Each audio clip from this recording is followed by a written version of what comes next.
শনিবার রাজ্যের সংবাদ মাধ্যম আড়াআড়ি বিভক্ত হয়ে গেছিল। একদিকে ছিল যেমন সন্দেশখালি, তেমন অন্যদিকে ছিল জ্যোতিপ্রিয় মল্লিকের চিঠিকে কেন্দ্র করে বনগাঁর প্রাক্তন পুরপ্রধান শঙ্কর আঢ্যকে গ্রেফতারি এবং তার থেকে উঠে আসা একাধিক তথ্যের খবর। যেহেতু সন্দেশখালি বর্তমানে রাজ্যের সবচেয়ে বেশি আলোচিত বিষয় এই রেশন দুর্নীতি কাণ্ডকে কেন্দ্র করে, তাহলে আসুন আগে সন্দেশখালি বিষয়ে আলোচনা করা যাক। তারপর আমরা আলোচনা করব জ্যোতিপ্রিয় মল্লিকের চিঠি প্রসঙ্গে। একটা কথা, আলোচনায় যাওয়ার আগে আপনাদের কাছে একটাই অনুরোধ, বিষয় অবশ্যই আপনাদের ভালো লাগছে, তাহলে আর দেরি না করে নিচে থাকা সাবস্ক্রাইব বাটনটা অবশ্যই ক্লিক করুন। এই সাবস্ক্রিপশনটা আপনার জন্য একেবারে ফ্রি, কিন্তু আপনার একটা সাবস্ক্রিপশন আমাদের অতিরিক্ত উদ্যোগ যোগাবে। একই সঙ্গে পাশে থাকা বেল নোটিফিকেশন আইকনটাও ক্লিক করতে ভুলবেন না। আর ভিডিওটা সমস্তটা শুনুন। সম্পূর্ণ ভিডিও শোনার পর অবশ্যই লাইক করতে ভুলবেন না। আর একটা কাজ, আপনারা লাইক করছেন কিন্তু কমেন্ট করতে আবার ভুলে যাচ্ছেন, তাই লাইক এবং কমেন্ট দুটোই করুন, দুটো করতেই ভুলবেন না। তাহলে চলুন এবার জ্যোতিপ্রিয় চিঠি নিয়ে আলোচনায় এগোনো যাক। সারদা কাণ্ডে সুদীপ্ত সেনের লাল ডায়েরি, তারপর দীর্ঘদিন কোনো রকম কোনো ডায়েরির কোনো দুর্নীতিতে অস্তিত্ব ছিল না। সেই লাল ডায়েরি ছিল সারদা কাণ্ডে তদন্তকারী আধিকারিকদের হাতে একমাত্র প্রশ্নপত্র এবং মুখ্য এভিডেন্স। কিন্তু তারপর 2023-এ হঠাৎই সামনে এলো একটি কালো ডায়েরি। যদিও তার কিছুদিন আগে 2022-এই শিক্ষক নিয়োগ দুর্নীতি কাণ্ডের জেরে যখন তৎকালীন শিক্ষামন্ত্রী পার্থ চট্টোপাধ্যায় এবং তার বান্ধবী অর্পিতা মুখোপাধ্যায়কে গ্রেফতার করা হয়, তখন অর্পিতা মুখোপাধ্যায়ের ফ্ল্যাট থেকে যেমন উদ্ধার হয়েছিল গুচ্ছ গুচ্ছ টাকা, তেমনই উদ্ধার হয়েছিল একটি কালো ডায়েরি। সেই কালো ডায়েরিতে একাধিক ব্যক্তির নাম, বিভিন্ন তথ্য এবং বিভিন্ন টাকার অঙ্কের হিসেব লেখা ছিল। তার সূত্র ধরেই যখন 2023 সালে কুন্তলকে গ্রেফতার করে তদন্তকারী আধিকারিকেরা এই নিয়োগ দুর্নীতি কাণ্ডের জেরে, তখন কুন্তলের কাছ থেকে উঠে আসে আরেকটা কালো ডায়েরি। অর্থাৎ সুদীপ্ত সেনের লাল ডায়েরি, অর্পিতার কালো ডায়েরি, তারপরে উঠে আসে কুন্তলের কালো ডায়েরি। এই লাল কালো ডায়েরির খেলা যখন চলছে, তখনই তারই মাঝে উঠে এলো আরও একটা নতুন তথ্য। সেই সূত্র হচ্ছে জ্যোতিপ্রিয় মল্লিক, অর্থাৎ বর্তমানে রেশন দুর্নীতি কাণ্ডে রাজ্যের বর্তমান বনমন্ত্রী এবং একসময়ের খাদ্যমন্ত্রী জ্যোতিপ্রিয় মল্লিক, যিনি বর্তমানে গ্রেফতার এবং অসুস্থতার কারণে এসএসকেএমে স্পেশাল ট্রিটমেন্ট পাচ্ছেন, সেই জ্যোতিপ্রিয় মল্লিকের কাছ থেকে একটি চিঠি। আর সেই চিঠির সূত্র ধরেই এবার শুক্রবার 12 জায়গায় একসঙ্গে তল্লাশি অভিযানে নেমেছিল ইডি, এমনটাই দাবি করা হয়েছে ইডির তরফে। আর সেই সূত্র ধরেই যেমন একটি সূত্র তৈরি হলো সন্দেশখালি, তেমনি আরেকটি সূত্র তৈরি হলো বনগাঁ। বনগাঁ সূত্রে বনগাঁর প্রাক্তন পুরপ্রধান শঙ্কর আঢ্যকে গ্রেফতার করার সময় সামনে উঠে এলো জ্যোতিপ্রিয় মল্লিকের চিঠি। সন্দেশখালি নিয়ে এদিন রাজ্যে বেশ সরগরম পরিস্থিতি ছিল, যখন সারা রাজ্য জুড়ে এমনকি সন্দেশখালির কোনায় কোনায় চিরুনি তল্লাশি করেও ইডি এবং রাজ্য পুলিশ একযোগে শাহজাহান শেখের টিকির দেখা পেল না, তখন শেষ বেলায় ইডির তরফে এমনটা অনুমান করা হয় সম্ভবত শাহজাহান শেখ বাংলাদেশে পালিয়ে গেছে।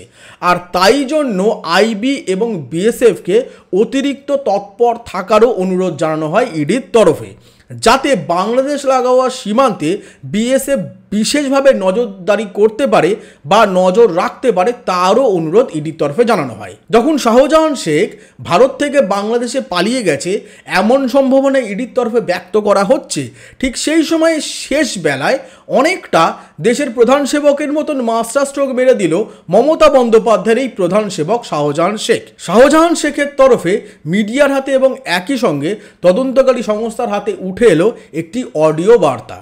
যদিও সেই অডিও বার্তায় ব্যক্তি নিজেকে শাহজাহান শেখ বলে দাবি করেছে, কিন্তু সেই অডিও বার্তা সম্প্রচারের সময় সমস্ত গণমাধ্যমই বলেছে অডিওর সত্যতা তারা যাচাই করেনি। আর সেই অডিও অবশ্যই আশীর্বাদ দ্য ট্রুথের টিমের হাতেও আছে।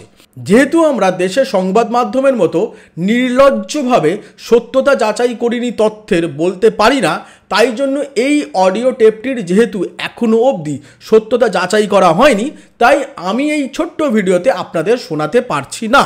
কিন্তু অডিও টেপে কী ঠিক বলা হয়েছে সে বিষয়ে অবশ্যই আলোচনা হবে।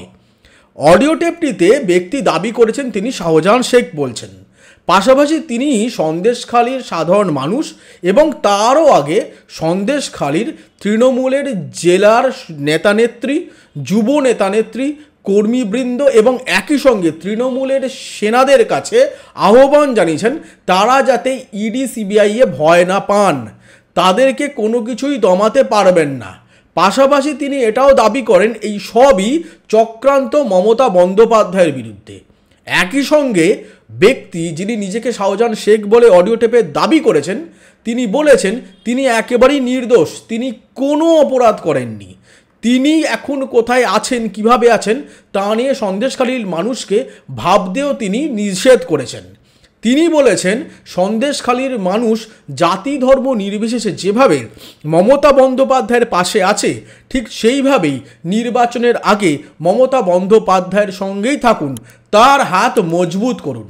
পাশাপাশি তিনি আরও বলেছেন তিনি যদি কোনো অপরাধ করেন তাহলে তিনি নিজে হাতে তার, এখানে শব্দটি উচ্চারণ করছে না কারণ ইউটিউবের কমিউনিটি গাইডলাইন আছে, কেটে নেবেন।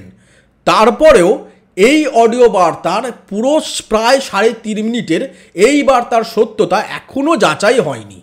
তাই সেই অডিও বার্তা নিয়ে সমগ্র আলোচনা আমার মনে হয় না করা ঠিক হবে সন্দেশখালীর প্রসঙ্গে। সন্দেশখালীর প্রসঙ্গ নিয়ে এদিন সকাল থেকেই যেমন বেশ উত্তেজনা ছিল সন্দেশখালীতে, তেমনটাই উত্তেজনা ছিল সারা রাজ্য জুড়ে এবং একই সঙ্গে রাজ্যের সংবাদ মাধ্যমগুলিতে। ইডির তরফে এই ঘটনার পর প্রথমতই অবশ্যই একটি এফআইআর দায়ের করা হয়েছে। একই সঙ্গে স্থানীয় থানার তরফেও সুমোটো অর্থাৎ সদপ্রণোদিতভাবে একটি এফআইআর দায়ের করা হয়েছে। এই দুটি এফআইআরের পাশাপাশি আরও একটি এফআইআর এদিন দায়ের করা হয়, তা হচ্ছে শাহজাহান শেখের পরিবারের তরফে। সেখানে তারা দাবি করেছে কোনোরকম ওয়ারেন্ট ছাড়া শাহজাহান শেখের বাড়ির তালা ভেঙে ইডি ভেতরে ঢোকার চেষ্টা করেছিল, তাই তাদের প্রতিহত করতে গিয়ে শুক্রবার ওই খণ্ডযুদ্ধ বাধে। অর্থাৎ ইডির বিরুদ্ধে ওয়ারেন্ট ছাড়া শাহজাহান শেখের পরিবারের তরফে বলা হয়েছে বাড়িতে ঢুকে ভাঙচুর করা, লুটপাট করার চেষ্টা চালানো হয়, তার জন্যেই তারা তার বিরোধিতা করে এবং তার জেরেই শুক্রবার সন্দেশখালী জুড়ে খণ্ডযুদ্ধ বেঁধে যায়। আর তার জন্যেই তাদের তরফে ইডির বিরুদ্ধেও এফআইআর দায়ের করা হয়েছে। এই 3টে এফআইআর নিয়ে যখন সংবাদ মাধ্যমে সাংবাদিকেরা বুম ভেঙে ফেলছে, ক্যামেরাম্যানেরা ক্যামেরা নিয়ে অলিম্পিক দৌড়াচ্ছেন আর অ্যাঙ্কারেরা গলা ফাটিয়ে চিৎকার করছেন, ঠিক সেই সময় উঠে এলো আরও একটি তথ্য। এই সমগ্র ঘটনা যখন সন্দেশখালীর চিত্র নিয়ে বেশ চালচিত্র গঠন হয়েছে রাজ্যের মিডিয়াতে এবং কোর্টে যখন ইডির তরফে সব কিছু জানানো হয়েছে, তারপরেও যখন অভিজিৎ গঙ্গোপাধ্যায় সরাসরি বলেছিলেন 48 ঘন্টার মধ্যে রাজ্যের পুলিশ এবং ইডি একযোগে খুঁজে বার করুক শাহজাহান শেখকে এবং শাহজাহান শেখেরও উচিত নিজের স্যারেন্ডার করা, সে ঘটনাও যখন ঘটল না, তারই মধ্যে উঠে এলো জ্যোতিপ্রিয় মল্লিকের একটি চিঠির কথা। যদিও জ্যোতিপ্রিয় মল্লিকের এই চিঠির কথা শুক্রবার রাতেই সামনে এসেছিল, কিন্তু সন্দেশখালী নিয়ে রাজ্য জুড়ে সংবাদ মাধ্যম এতই ব্যস্ত ছিল যে এই চিঠির দিকে তেমনটা ফোকাস হয়নি। কিন্তু শনিবার যত বেলা গড়াতে থাকে এই চিঠিও সন্দেশখালীর পাশাপাশি উঠে আসে সংবাদের দ্বিতীয় শিরোনামে। তা হচ্ছে শুক্রবার যখন একযোগে 12 জায়গায় রেশন দুর্নীতি কাণ্ডকে কেন্দ্র করে ইডির আধিকারিকেরা তল্লাশি অভিযানে বেরিয়েছিল, সেই সময় যেমন সন্দেশখালীতে ইডি আধিকারিকেরা কোনো রকমে প্রাণ নিয়ে এবং সিআরপিএফের জওয়ানরা কোনো রকমে প্রাণ নিয়ে ফিরতে পেরেছিল, ঠিক তেমনটাই চিত্র রাতের বেলা দেখা গেছিল বনগাঁতে। বনগাঁ পুরসভার প্রাক্তন পুরপ্রধান শঙ্কর আঢ্যর বাড়িতে গেছিল তল্লাশি অভিযানে ইডির দল। সেই তল্লাশি অভিযানের শেষে যখন রাত 12:15 নাগাদ প্রাক্তন পুরপ্রধান শঙ্কর আঢ্যকে ইডি গ্রেফতার করে, সেই সময় তাকে বাড়ি থেকে বার করে নিয়ে আসার সময়ও একইভাবে জনগণের বিক্ষোভের মুখে বাধার মুখে পড়তে হয়েছিল ইডি আধিকারিকদের। তার ফলেই বর্তমানে সন্দেশখালীর দেখা দেখি বনগাঁতেও একই মডেল ফলো করা হয়েছে এবং তার জেরে রাজ্যে ক্ষমতাসীন শাসক দল তৃণমূল কংগ্রেস আসন্ন লোকসভা নির্বাচনের আগে কতটা চাপে পড়তে চলেছে তা নিয়েও টিভি এবং বিভিন্ন ওয়েব পোর্টালে চলছে চুলচেরা বিশ্লেষণ। আপনারা চাইলে সেগুলোও শুনতে পারেন। কিন্তু সেই আলোচনার মধ্যে এই আলোচনাটা কোথাও যেন লুকিয়ে যাবে। তাই আমার আলোচনায় একটু বিশেষ তথ্যই থাকে, সেটা আপনারাও জানেন। তা হচ্ছে শঙ্কর আঢ্যকে যখন শুক্রবার জেরা শুরু করে ইডির আধিকারিকেরা, তখন শঙ্কর আঢ্যর ব্যবসার বিভিন্ন নথিপত্র শঙ্কর আঢ্য তাদের দেয়। দীর্ঘক্ষণ সকাল থেকে রাত 12টা অবধি চলে জিজ্ঞাসাবাদ, জেরা, একাধিক নথিপত্র যাচাই। তারপর রাত 12:15 নাগাদ এক ইডি আধিকারিক হঠাৎই শঙ্কর আঢ্যর বাড়িতে গিয়ে একটি চিঠি দেখান। বলা হয় চিঠিটি দিয়েছেন রেশন দুর্নীতিকাণ্ডে গ্রেফতার হওয়া অন্যতম অভিযুক্ত, যিনি বর্তমানে এসএসকেএমে 5 স্টার ট্রিটমেন্ট পাচ্ছেন, রাজ্যের বর্তমান বনমন্ত্রী এবং প্রাক্তন খাদ্যমন্ত্রী জ্যোতিপ্রিয় মল্লিক। জ্যোতিপ্রিয় মল্লিকের চিঠিতেই শঙ্কর আঢ্যর নাম রয়েছে। আর যায় কোথায়? এই তথ্যের ভিত্তিতেই নাকি শঙ্কর আঢ্যকে গ্রেপ্তার করছে ইডি। কিন্তু শনিবার সকাল হতেই ইডির তরফে ওই একই বক্তব্য জানানো হলো আদালতে। ইডির তরফে আদালতে জানানো হলো জ্যোতিপ্রিয় মল্লিকের চিঠির ভিত্তিতেই তারা শঙ্কর আঢ্যকে গ্রেফতার করেছে। এবার আপনার মধ্যে প্রশ্ন উঠতেই পারে, এই চিঠি পেল কোত্থেকে ইডি? ইডির তরফে বলা হয়েছে এসএসকেএমে যখন হাইকোর্টের নির্দেশ মতো ইডি গেছিল সিসিটিভি খুলতে, সেই সময় তারা এই চিঠি পায় জ্যোতিপ্রিয় মল্লিকের মেয়ের কাছ থেকে। এবার আপনার মনে দ্বিতীয় প্রশ্ন, জ্যোতিপ্রিয় মল্লিকের মেয়ে এই চিঠি পেলেন কোত্থেকে? 16ই ডিসেম্বর যখন ইডির টিম এসএসকেএমে জ্যোতিপ্রিয় মল্লিকের ঘর থেকে সিসিটিভি খুলছিল, সেই সময় নাকি জ্যোতিপ্রিয় মল্লিক তার মেয়ের হাতে এই চিঠিটি দিচ্ছিল এবং তা দেখে নেয় ওখানে উপস্থিত নিরাপত্তা কর্মীরা। তারাই তার হাত থেকে সেই চিঠিটি নিয়ে নেয়। পরবর্তীকালে সেই নিরাপত্তা আধিকারিকেরা সেই চিঠিটি তুলে দেয় ইডি আধিকারিকদের হাতে। এরই পর 19শে ডিসেম্বর যখন ইডির তরফে জ্যোতিপ্রিয় মল্লিককে জিজ্ঞাসাবাদ করা হয়, সেই সময় জ্যোতিপ্রিয় মল্লিক চিঠির কথা স্বীকার করেন এবং সেই চিঠিতেই নাকি বাংলা এবং ইংরাজি দুটি ভাষা মিলিয়ে একাধিক ব্যক্তির নাম এবং একাধিক তথ্য লেখা রয়েছে। তার সূত্র ধরেই ইডির দাবি নতুন দিশা খুলে গেছে রেশন দুর্নীতি কাণ্ডে। পাশাপাশি ইডি এদিন শঙ্কর আঢ্যর গ্রেফতারির প্রসঙ্গে আরও একটি তথ্য জানায় আদালতে। তা হচ্ছে শঙ্কর আঢ্যর অন্যতম একটি ব্যবসা হচ্ছে ফ্লোরেক্স ফান্ডিং, তা হচ্ছে বিদেশি মুদ্রা ট্রানজ্যাকশন। ইডির তরফে দাবি করা হয় 90টি ফ্লোরেক্স সংস্থার মাধ্যমে কোটি কোটি টাকা বিদেশে পাচার করেছে শঙ্কর আঢ্য। ইডির অনুমান প্রায় 20 কোটি টাকা ইতোমধ্যেই বিদেশে পাচার করা হয়েছে। ইডির তরফে বলা হয় শঙ্কর আঢ্য তার এই 90টি ফ্লোরেক্স সংস্থার মাধ্যমে যে 20 কোটি টাকা বিদেশি মুদ্রায় কনভার্ট করে বিদেশ অর্থাৎ ইডির তরফে দাবি করা হয় দুবাইয়ের ব্যাংকে ট্রান্সফার করেছেন, দুবাইতে পাচার করেছেন, সেই টাকার একটা বড় অংশ জ্যোতিপ্রিয় মল্লিকের। ইডির তরফে এও দাবি করা হয় ওই 20 কোটি টাকার মধ্যে 9 থেকে 10 কোটি টাকা খাদ্যমন্ত্রী, প্রাক্তন খাদ্যমন্ত্রী এবং বর্তমান রাজ্যের বনমন্ত্রী জ্যোতিপ্রিয় মল্লিকের। এবং তারা এও দাবি করে এই ফ্লোরেক্স সংস্থাটি প্রথমে রেশন দুর্নীতির এই গুচ্ছ গুচ্ছ টাকা বাংলাদেশি টাকায় কনভার্ট করত, তারপর সেখান থেকে সেটি ডলারে কনভার্ট করে দুবাইতে পাচার করে দেওয়া হতো। এমনটাই দাবি এদিন ইডির তরফে শঙ্কর আঢ্যকে গ্রেফতারের পর করা হয় কোর্টে এবং একই সঙ্গে শঙ্কর আঢ্যর 14 দিনের হেফাজত চাওয়া হয় এবং আদালত সেই 14 দিনের হেফাজত গ্রান্ট করেছে এবং বর্তমানে শঙ্কর আঢ্য ইডির হেফাজতে রয়েছেন। এই সমগ্র ঘটনা আপনারা তো শুনলেন, এখানে কতগুলো ইঙ্গিত উঠে আসছে। তা হচ্ছে সুদীপ্ত সেনের লাল ডায়েরির পর রাজ্যের মানুষ এক্সপেক্ট করেছিল যে 2013 থেকে হয়তো 2023-এর মধ্যে এই 10 বছরে হয়তো সারদা কাণ্ডের তারা সমাপ্তি দেখবেন। সেই লাল ডায়েরি একসময় ছিল কেন্দ্রীয় গোয়েন্দা সংস্থার হাতে মূল এভিডেন্স, আসল প্রশ্নপত্র। কিন্তু কালের প্রবাহে একের পর এক ভোট গেছে, সেই লাল ডায়েরি আজ অতীত।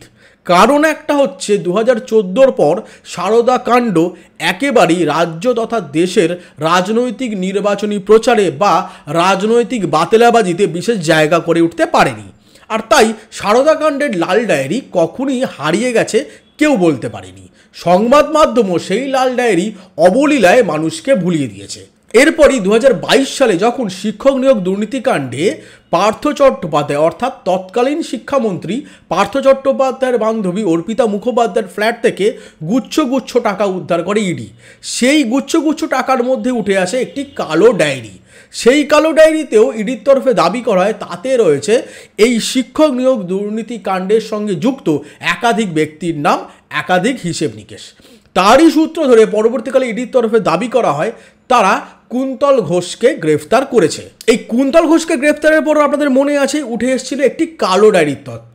সেখানে দাবি করা হয়েছিল সেই কালো ডায়েরিতে নাকি কোটি কোটি টাকার হিসেব, কিভাবে এসএসসি দুর্নীতিকাণ্ডে টাকা নেওয়া হয়েছে এবং হাত বদল হয়েছে, কোন কোন ব্যক্তি তার মধ্যে যুক্ত, তাদের সকলের কালো কথন তার মধ্যে লিপিবদ্ধ করা হয়েছে।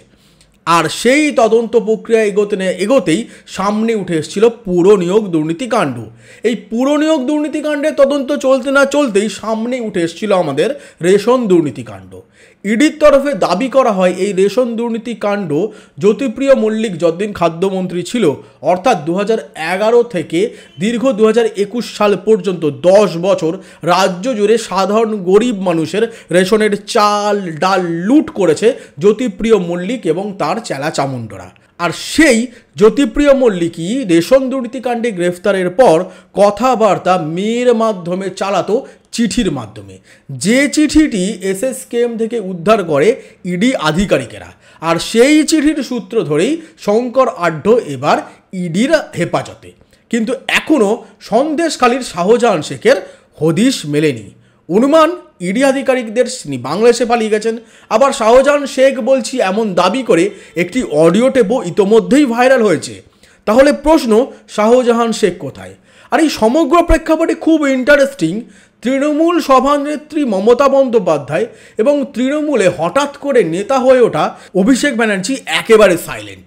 যদিও অভিষেক ব্যানার্জি পুজোর পর থেকেই সম্পূর্ণ সাইলেন্ট, তিনি কোনো রকমভাবেই চাঙ্গা হতে পারছেন না। যদিও তার দাবি রবিবার তিনি চাঙ্গা হয়ে উঠবেন। এখন দেখার রবিবার যখন ভাইপো অভিষেক ব্যানার্জি চাঙ্গা হবেন তখন তিনি সন্দেশখালী এবং বনগাঁ প্রসঙ্গে কি বলেন।